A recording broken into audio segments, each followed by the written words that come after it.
What's up, everybody, and welcome to Bios3 Raw TV. Today I'm going to answer some questions for Luca. And Luca is out in, let's see where he's, I want to say Croatia. Yep, he's out in Croatia. He's 20 years old. And his website, musclemedia.com.hr/, I'm going to put the link to it down below, is pretty much the biggest bodybuilding website that's Croatian-based, I guess.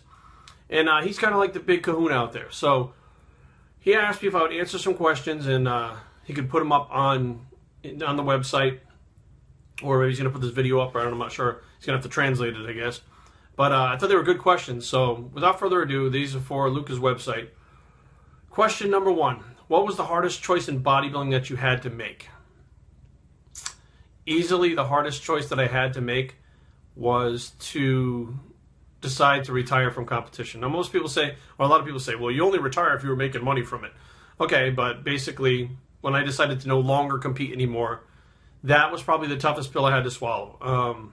You know, a 20-year journey of competing on stage and picking shows and trying to progress from show to show, and sometimes there were, 6 months in between, sometimes there were a couple months in between, sometimes there was a year in between, just depended, but it seemed like you were going from pre-competition right into an off-season and try to improve within a short period of time, then dieting right back down again. So it was never ending, but something that I really enjoyed.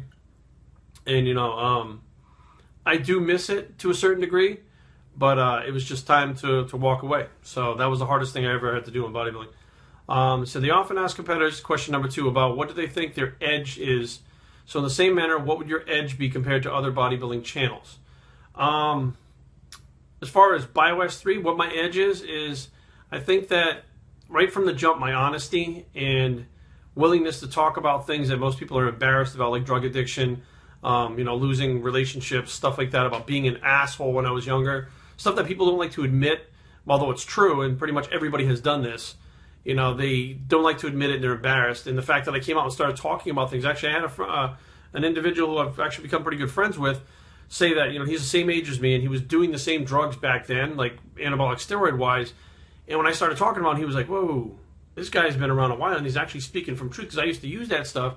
I know for a fact not a lot of people know what it is. So, it's like, I garnered a lot of respect from that aspect, and the fact that, you know what, even if it makes me look bad, I'm going to tell the truth. There's no point in lying. There's a lot of people that lie out there. There's no point in trying to bullshit around things. And also the fact that I just don't fucking care what people have to say. When they come on my channel and comment and tell me what I should and shouldn't do, fuck you. Start your own channel and do it. I don't care. If you don't want to come back, don't come back. So the fact that I have that attitude, I'm honest, I think that a lot of people also think like I do. So, right away they're like, hey, I wish I could say those things. I just can't because of contracts or this or that or whatever the case may be. So I think the fact that I'm just your average guy and a lot of people are like that, so I think that's the edge that I have, is I'm just average. Number 3, many people say that Ronnie Coleman was the ultimate bodybuilder in his prime. Do you think his best showings could still be Olympia-worthy today? Shit, absolutely. Ronnie at his best, even today, standing next to Phil Heath, Ronnie had that fullness in 3 dimensions. He's bigger. Would they go with a more streamlined look? They did with Dexter Jackson before, so I don't know. But I think that, yeah, he'd be top, in his prime, top 2 without a doubt. I honestly think he would win still. But number 4, what do you think about where bodybuilding is going these days, not only as a sport, but also as an industry? It's getting bigger and bigger. It's getting more populated with people that are competing that shouldn't be competing, people that want to compete just to compete so they can have some pictures to put on Instagram. They're not doing it for the love of the sport anymore. They're doing it for the attention, which I see making a lot more negative things happen nowadays than used to happen 15 years ago. I think the physique and bikini divisions are going to propel the sport into the mainstream a little more. I think things are going to pick up.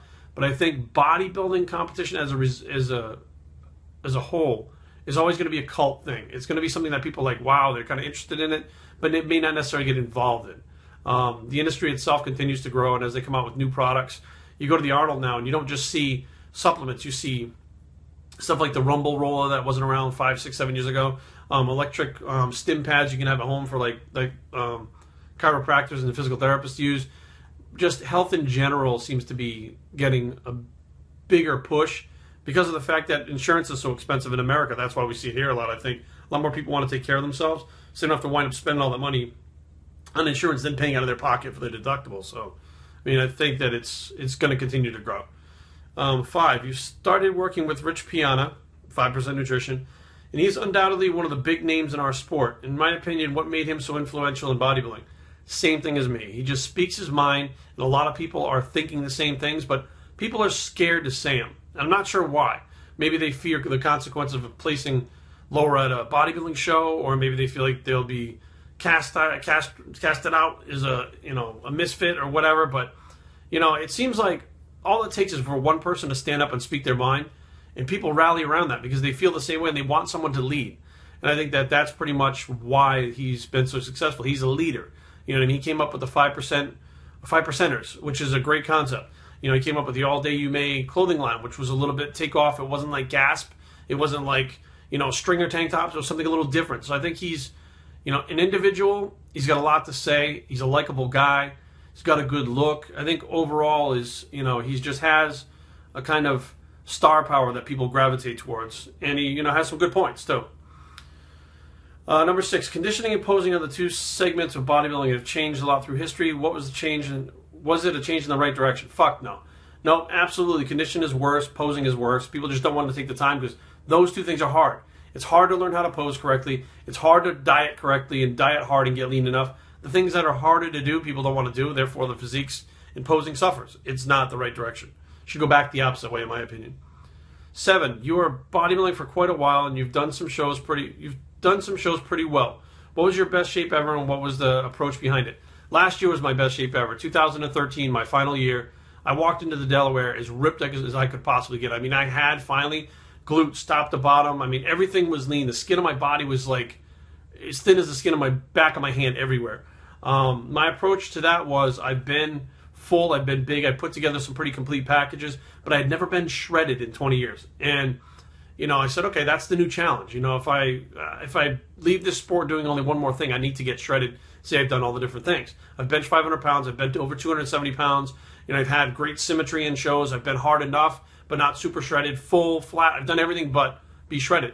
And Alberto Nunez kind of made fun of me on one of the videos of him and Andre Valdez. I'll call them out now. And they were laughing at me, calling me the fat, bald guy who, always looks like he's 10 weeks out of shape on stage.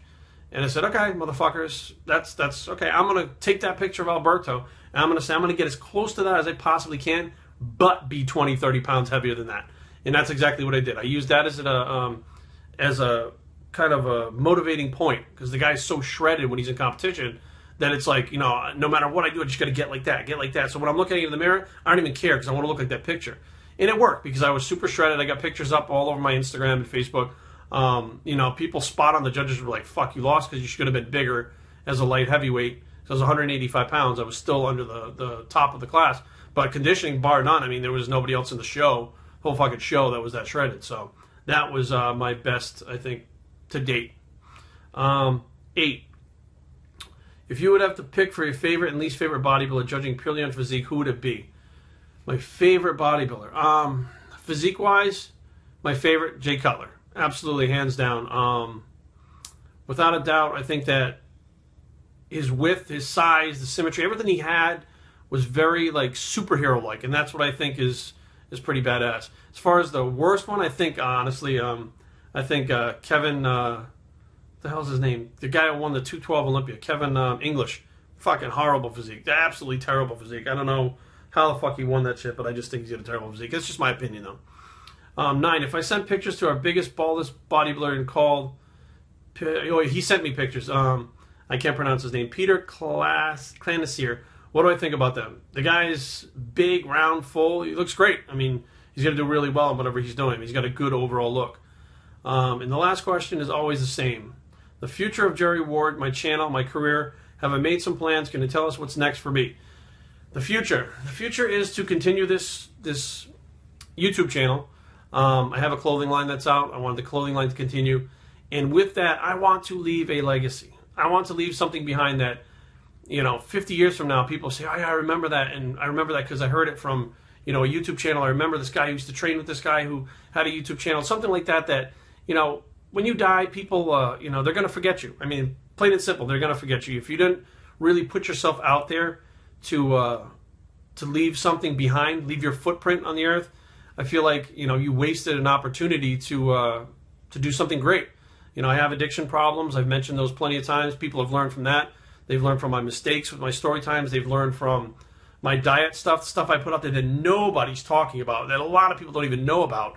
A lot of people piss and moan, but when they actually go and look at the research and the actual how things work biologically, they're like, holy fuck, he's right. So I may look like the big dumb guy to some people, but to other people, they realize, fuck, this is going above and beyond what these other YouTubers are doing and above and beyond what other coaches are doing. They're actually explaining things to a T on how they actually work, as opposed to, oh, your body likes this, do this. So moving forward, I'm going to continue doing those things. I'm working with a couple great supplement companies now, like 5% Nutrition, Nicetori.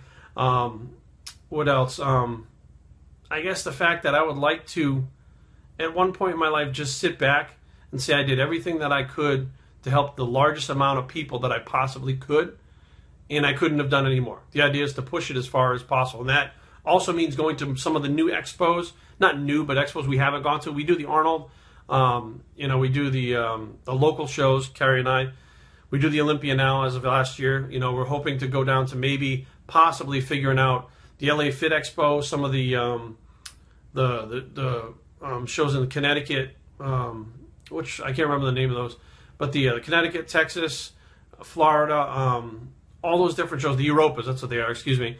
Maybe make our way down to Australia or over to FIBO or the one up in Canada. The idea is to get out there more and more and really interact with people so that they can connect. And at the same time, when they connect with you, you feel like you have a bond. And, you know, let's face facts, everybody wants to be part of something. Nobody wants to stand alone and be alone in the middle of nowhere. They want to be part of something. And the idea is if I can do something that brings people together, teaches them at the same time, and lets them know they're not alone, these other things that they're going through, I have gone through and others go through, but they don't like to talk about it, that would be the ultimate right there. So I hope these answer your questions to your liking here, Luca. You can do with them whatever you want. Put them up on your website, translate them, whatever the deal is. So if you guys have websites and stuff like that, you want to do something similar to this, just shoot me an email at bioacidtraining@gmail.com, and we'll get it done. So leave comments down below, but don't fight. www.bioacidtraining.com is the blog, and where it's the Croatian question and answer bicep, and we're out.